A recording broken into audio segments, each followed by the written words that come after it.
Listen to this figure. College students now owe $950 billion in student loans, and that's more than the entire credit card debt in this country.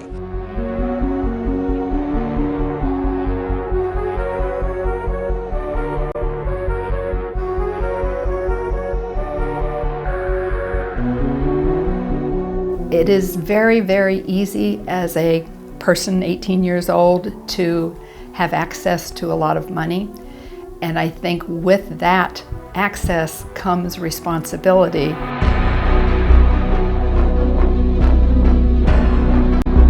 Students think if they get a job for $40,000 a year, they're going to take home and be able to spend $35,000. I don't think they realize that there's Social Security taxes, state taxes, federal taxes.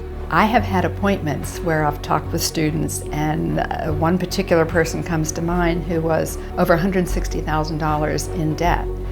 And that's a huge amount. That's a mortgage for most people. Then you add to that a student loan and a payment on that. And next thing you know, they're like, geez, I think I'm going to go back to college. I think I had more money then.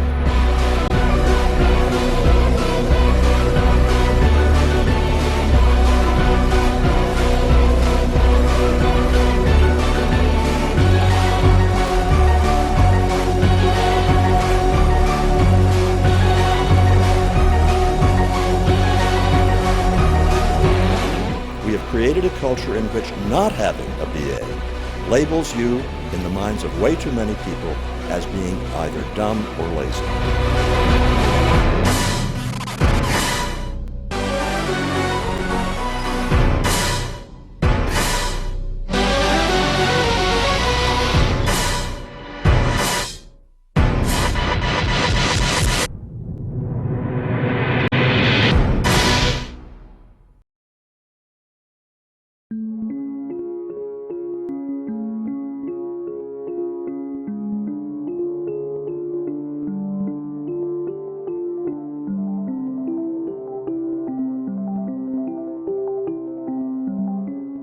Well, if you had asked me that question about 3 years ago, I would say that students weren't ready for the interview process.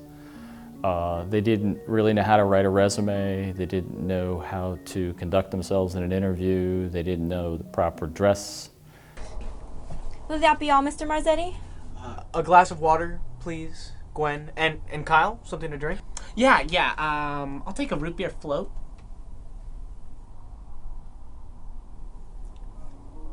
Water okay? But we've solved that problem. We've created a one-credit course in the College of Business called Business 390. We refer to it as the passport course because in the old days you needed to get everything stamped just similar to a passport. And what we do is require the students to write a resume that gets critiqued. They also do mock interviews. They have to come up with their elevator pitch. So that's in 15 seconds. If you're going to meet somebody on an elevator, what would you say to them if you're going to try to get yourself a job? We think what we're doing right now is getting students ready by preparing them for the interviews and sharpening their skills that they'll need, people skills they need to be successful.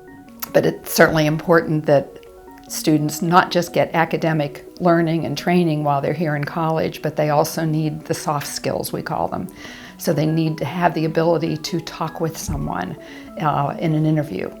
They need to have the ability to communicate. And I think the whole technology, cell phone, Facebook piece where they're so accustomed to interacting digitally that they are not as comfortable as students might have been 15 years ago who didn't have access to all of that and were more accustomed to speaking with people face to face. At this store, to me, it's very important that our servers don't just serve people, but that they interact with them, and that for somebody to come in here is more of an experience than just getting a cup of coffee. But you can get coffee thrown at you anywhere. People come here and they get hello and how are you, and so I want somebody with personality. The skill I wish I had learned before my first interview definitely would have been to know a question to ask the interviewee before I went into the interview, because at the end they say, do you have any questions for me? And in my first interview, I said, no, I think I'm all set. And that's probably the worst thing you can do, because they want to see that you're interested in the job, and they don't want to just be the person asking you. They want to see that you have personality as well. What would you say if a guy walked in for an interview without a shirt on? And I hired him. What would you say?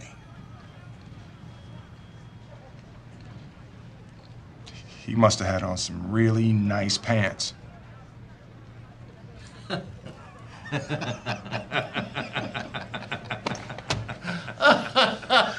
My first interview I didn't really prepare for. I learned as I went. I picked out my outfit. That's very important, even though it doesn't seem important. I reviewed my resume, and as a high school student, you really don't have a lot to go on, so you really have to amp it up with things, little things. By the time that you're 15 or 16, when you start working, and hopefully all high school students are working, or they're involved in various activities, be it theater, be it sports, students need to build a resume, and they should have a resume, and they should have that resume, and they should continue to update that every year of their life. And then even once they're hired, to keep the job and to be productive in the job, you have to be able to listen to what's going on around you, interact with colleagues on the work site, and be a productive member of the team. So I think that particular skill of communication is certainly something that would be valuable for students.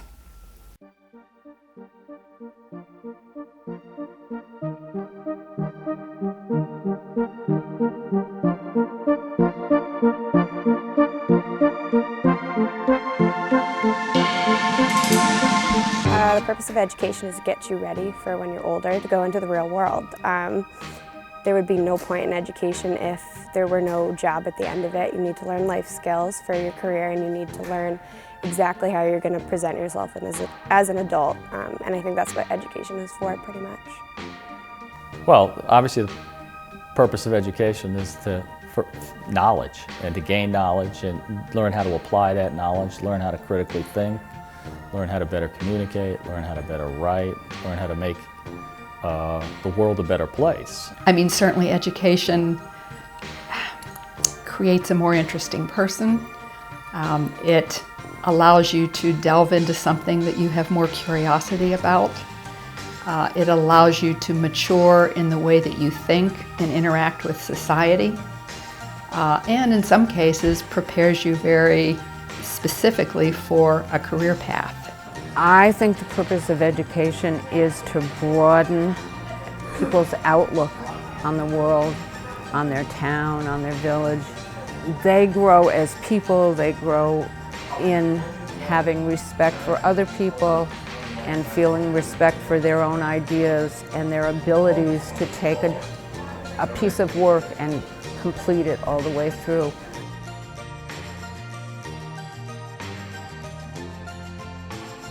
I mean, it's just wonderful to see somebody blossom when they just get exposure to people and ideas and confidence in whatever they can do themselves.